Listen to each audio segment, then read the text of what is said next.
بسم اللہ الرحمن الرحیم۔ محترم ساتھیو، السلام علیکم۔ مسجد نبوی میں ایک کھجور کا تنا تھا جس کے ساتھ ٹیک لگا کر نبی کریم صلی اللہ علیہ وآلہ وسلم اپنے صحابہ کرام سے خطبہ ارشاد فرمایا کرتے تھے۔ ایک دفعہ ایک بڑھیا آپ صلی اللہ علیہ وآلہ وسلم کی بارگاہ میں حاضر ہوئی اور عرض کرنے لگی، یا رسول اللہ صلی اللہ علیہ وآلہ وسلم، آپ بوڑھے ہو گئے ہیں اور آپ صلی اللہ علیہ وآلہ وسلم تھک جاتے ہوں گے۔ میرا بیٹا بڑھئی ہے،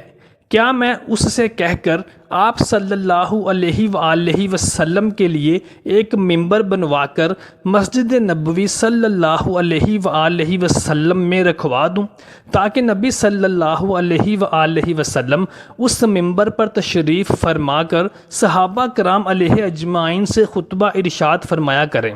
آپ صلی اللہ علیہ وآلہ وسلم نے اس بڑھیا کو اجازت دے دی اور کچھ ہی دنوں میں اس بڑھیا نے اپنے بیٹے سے ایک ممبر بنوا کر مسجد نبوی صلی اللہ علیہ وآلہ وسلم میں رکھوا دیا۔ جب وہ ممبر مسجد نبوی میں رکھ دیا گیا تو ایک دن نبی کریم صلی اللہ علیہ وآلہ وسلم جیسے ہی اس کھجور کے تنے کے پاس سے گزر کر اس ممبر پر تشریف فرما ہوئے تو اچانک ہی اس کھجور کے تنے میں سے رونے کی آواز اور سسکیاں لینے کی آواز آنے لگی۔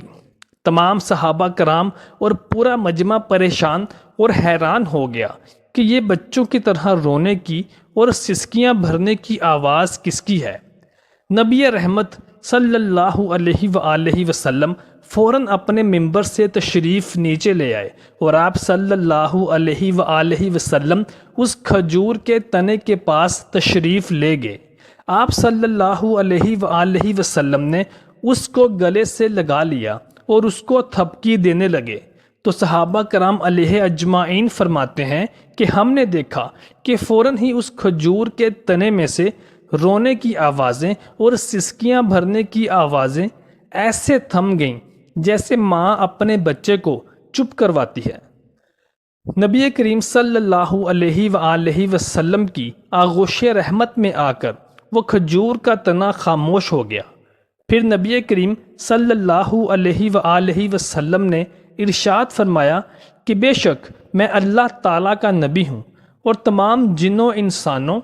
اور جانوروں سب کے لیے نبی بنا کر بھیجا گیا ہوں۔ یعنی آپ صلی اللہ علیہ وآلہ وسلم انسانوں اور جنوں کے ساتھ ساتھ جانوروں،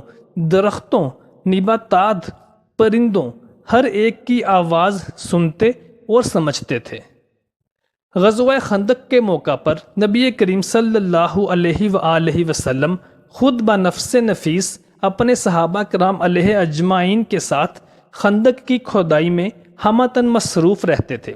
صحابہ کرام علیہ اجمعین علیہ السلام فرماتے ہیں کہ خندق کی کھودائی کے دوران ایک بہت ہی پتھریلی اور سخت چٹان ہمارے پیش نظر آ گئی جس کو توڑنا بالکل ناممکن تھا۔ تمام صحابہ کرام علیہ اجمعین نے باری باری اس پتھریلی مضبوط چٹان پر تباہ آزمائی کی لیکن کوئی بھی اس پتھر کی مضبوط چٹان کو توڑ نہ سکا۔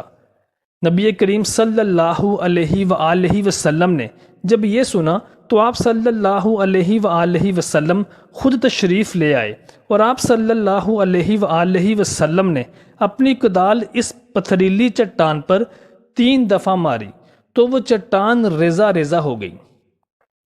نبی کریم صلی اللہ علیہ وآلہ وسلم نے ارشاد فرمایا کہ جب میں نے پہلی ضرب اس چٹان پر لگائی تو اللہ تبارک و تعالی نے مجھے روم عطا کر دیا،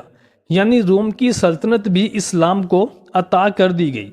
اس کے بعد جب میں نے دوسری کدال اس ضرب اس پر لگائی تو اللہ تعالیٰ نے مجھے شام بھی عطا کر دیا، یعنی کہ شام کی سلطنت بھی نبی کریم صلی اللہ علیہ وآلہ وسلم کو عطا کر دی گئی، جو کہ نبی کریم صلی اللہ علیہ وآلہ وسلم کی وفات کے 10 سال کے اندر اندر مسلمانوں نے حضرت عمر فاروق رضی اللہ تعالیٰ عنہ کی خلافت میں فتح کر لی۔ محترم دوستوں، امید کرتے ہیں آپ کو ہماری آج کی ویڈیو پسند آئی ہوگی۔